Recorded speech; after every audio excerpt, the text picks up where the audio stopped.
নমস্কার বন্ধুরা, আজকে 20 এপ্রিল আগামী 48 ঘন্টাতে দক্ষিণবঙ্গের 5 জেলাতে প্রায় 41 ডিগ্রিরও বেশি তাপমাত্রা থাকতে চলেছে। অর্থাৎ গরম দিন আপনারা উপলব্ধি করতে পারবেন এবং লু বওয়ার মতো কিন্তু পরিস্থিতি তৈরি হতে পারে। এবং বলতে গেলে দেখা যেতে পারে যে দক্ষিণবঙ্গের প্রায় 5 জেলাতে এখন অব্দি আলিপুর আবহাওয়া দপ্তর হলুদ সতর্কবার্তা জারি করে রেখেছে। ওভারঅলি পুরো দক্ষিণবঙ্গে কিন্তু গরম দিন আপনারা উপলব্ধি করতে পারবেন এবং টেম্পারেচার প্রায় 35 ডিগ্রির বেশি কিন্তু থাকতে পারবে। ওভারঅলি প্রত্যেকটা জেলাতেই কিন্তু এরকম কন্ডিশন রয়েছে। বৃষ্টিপাতের সম্ভাবনা দক্ষিণবঙ্গের জন্য নেই বললেই চলে।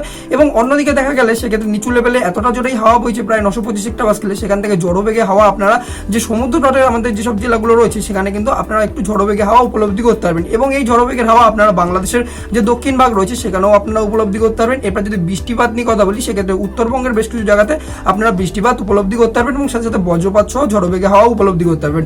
এবার এক্ষেত্রে যদি দেখার চেষ্টা করি যে দক্ষিণবঙ্গে কেন বৃষ্টিপাত হচ্ছে না এবং কিরকম মানে আর কি কোথায় কালবৈশাখী বা ঝড়ো বেগে হাওয়া চলতে পারে, সেক্ষেত্রে 925 হেক্টর বা নিচু লেভেলের হাওয়ায় তোমরা দেখতে পাচ্ছ যে একটা অ্যান্টি সাইক্লোন বর্তমানে বঙ্গোপসাগরে তৈরি হয়েছে। এবার এই যে জলীয় বাষ্পপূর্ণ হাওয়াটা রয়েছে আমাদের কোস্টাল এরিয়াতে এসে ধাক্কা খাচ্ছে।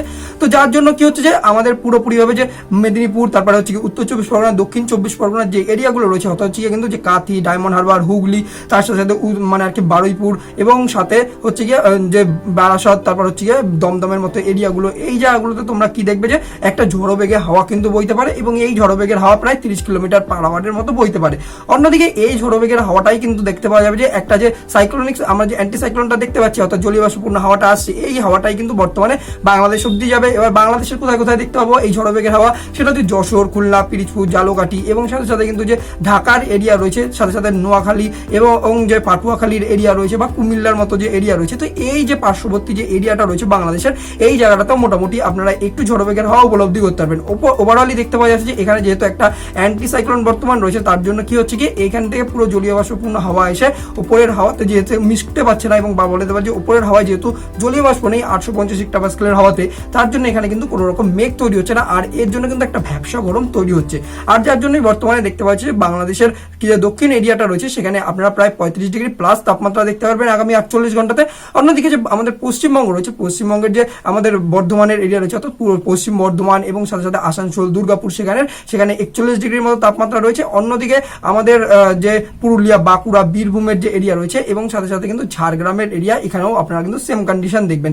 এবার যদি আমরা ওভারঅলি নর্মাল 35 ডিগ্রি টেম্পারেচার কোথায় থাকবে যেখানে লু বওয়ার মতো চান্সেস নেই, সেগুলো হচ্ছে হাওড়া, হুগলি, কলকাতা এবং সাথে সাথে মুর্শিদাবাদের যে এরিয়া রয়েছে অর্থাৎ বহরমপুরের মতো এরিয়া, এখানে মোটামুটি কোনো রকম ওয়ার্নিং জারি করেনি, টেম্পারেচার মোটামুটি 35 ডিগ্রি প্লাসই থাকবে। এবং কৃষ্ণনগর, তারপর রানাঘাট যে কল্যাণীর এরিয়া রয়েছে, কালনা, তারপর খুলনার যে এরিয়া রয়েছে, এই জায়গাগুলোতে আপনারা কিন্তু মোটামুটি 35 ডিগ্রি প্লাসই তাপমাত্রা থাকবে। এবার যদি আমরা বৃষ্টিপাত দেখার চেষ্টা করি যে বৃষ্টিপাতটা কোথায় কোথায় হতে চলেছে, তো সেক্ষেত্রে আপনারা এখন 850 হেক্টর ম্যাপে দেখতে পাচ্ছেন যে একটা সাইক্লোনিক সার্কুলেশন বর্তমানে আমাদের আসাম এবং সাথে সাথে কিন্তু মেঘালয়ের উপরে এবং বাংলাদেশের যে উত্তর পূর্ব দিকটা রয়েছে তার উপরে রয়েছে। যার জন্য কি হচ্ছে যে আমাদের যে পশ্চিমবঙ্গের উপরের ভাগটা রয়েছে শিলিগুড়ি, জলপাইগুড়ি, কোচবিহার, মাথাভাঙা, দিনাটা, ফালাকাটা, এই যে এরিয়াগুলো রয়েছে সাথে আলিপুর মানে আর কি তারপরে আমাদের দার্জিলিং এবং কালিম্পংয়ের যে এরিয়া রয়েছে, এই জায়গাগুলোতে তোমরা আকাশে মেঘ দেখতে পারবে এবং ঝড়ো বেগে হাওয়া দেখতে পারবে এবং বজ্রপাত সহ কিন্তু বৃষ্টিপাতের সম্ভাবনা রয়েছে। বৃষ্টিপাত প্রায় 10 মিলিমিটারের মতো হতে পারে, খুব বেশি কিন্তু বৃষ্টিপাত পশ্চিমবঙ্গের জন্য নেই। অন্যদিকে যদি বাংলাদেশের আমরা কথা বলি, বাংলাদেশ এবং আসামের ধুবড়ি, বঙ্গাইগাঁও, বারপেটা এবং সাথে সাথে যে গুয়াহাটির মতো এরিয়া এবং আমাদের মেঘালয়তে যে গারো হিলসের যে এরিয়া রয়েছে অর্থাৎ হচ্ছে তুরা, ফুলবাড়ির যে এরিয়াগুলো রয়েছে, এখানে আপনারা বৃষ্টিপাত দেখতে পারবেন। এবং বাংলাদেশের যে সিলেটের বিভাগ রয়েছে বা ময়মনসিংহের এরিয়া রয়েছে, এই জায়গাগুলোতে আপনারা বৃষ্টিপাত দেখতে পারবেন আগামী 48 ঘন্টাতে। অন্যদিকে মৌলভীবাজার, ফেনী এবং যে মানে আর কি খুলনার যে এরিয়া রয়েছে, তো এই জায়গাগুলোতে আপনারা কিন্তু মোটামুটি ভাবে দেখতে পাবেন এবং কুমিল্লাতে কিন্তু বৃষ্টিপাত কিন্তু রয়েছে আগামী 48 ঘন্টাতে এবং চট্টগ্রামের অনেকটা জায়গা জুড়েই কিন্তু বৃষ্টিপাত থাকবে আগামী 48 ঘন্টাতে। সেক্ষেত্রে আমাদের ত্রিপুরার উপরে হলুদ সতর্কবার্তা রয়েছে, বৃষ্টিপাত খুব একটা হবে না কিন্তু আকাশে মেঘ থাকবে এবং বজ্রপাত কিন্তু দেখতে পাওয়া যাবে পুরো ত্রিপুরা জুড়েই। অন্যদিকে আমাদের যে আসামের শিলচর রয়েছে, হাইলাকান্দি রয়েছে, এই জায়গাগুলোতে আপনারা মোটামুটি ভাবে আকাশে মেঘ রয়েছে। অন্যদিকে পুরোপুরিভাবে পুরো পশ্চিমবঙ্গই কিন্তু শুষ্ক রয়েছে, বৃষ্টিপাতের সম্ভাবনা খুব একটা বেশি দিনাজপুর বা মালদার এরিয়াতেও কিন্তু থাকতে চলছে না এবং সাথে সাথে বাংলাদেশের যে রাজশাহী, রংপুরের এরিয়া রয়েছে সেখানেও কিন্তু নেই। তো এই হচ্ছে কিন্তু আগামী 48 ঘন্টার ওয়েদার আপডেট। বন্ধুরা, ভিডিওটা আপনারা কোন জায়গা থেকে দেখছেন এবং আপনাদের জেলাতে কিরকম ওয়েদার কন্ডিশন রয়েছে বা গরম কিরকম রয়েছে অবশ্যই কমেন্ট বক্সে লিখবেন সেই ওয়েদার কন্ডিশনটার ব্যাপার।